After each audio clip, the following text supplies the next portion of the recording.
Hello guys! Hello mga mare! Magandang araw! Dahil may naghahakot or may nagtatambak dito sa daanan dito sa aming lugar dahil maputek, umulan ng sunod-sunod, so may nag-deliver ng buhangin, so may nagtatambak. Ngayon, dahil magpapakain ako kami ng tanghalian. So, ang ulam for today's video ay tahong and inasimang paa ng manok.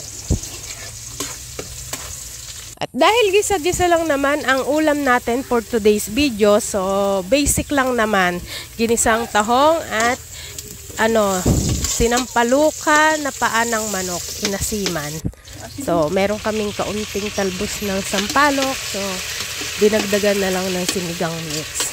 Tapos yung tahong, nilagyan lang ng dahon ng malunggay. So, ayun guys, super easy ng recipe ngayon.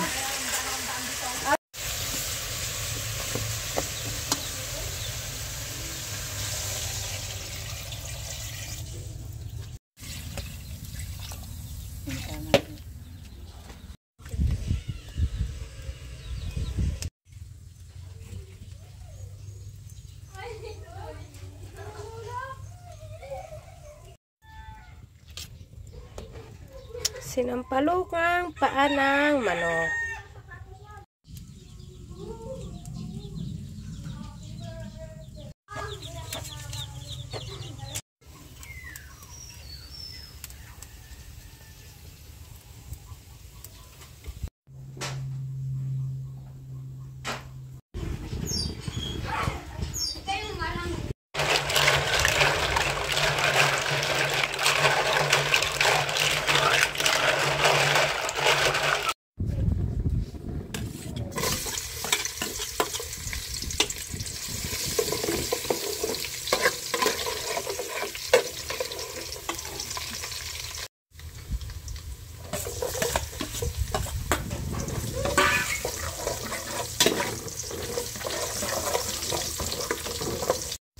So, nasangkot siya na mabuti yung luya at bawang. So, dahil mahal ang sibuyas, huwag niyo nang pansinin bakit walang sibuyas. Nilagyan ng patis at saka betchin. Tapos, pakukuluin muna yung tubig dahil madali lang naman bumuka yung tahong.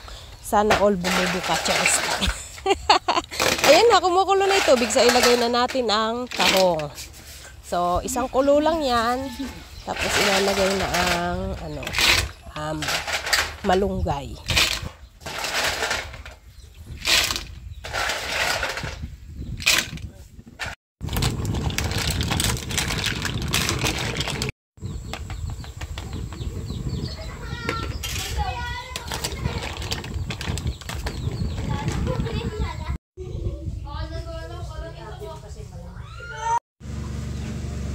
Tahong, paa ng manok, at ang kanin.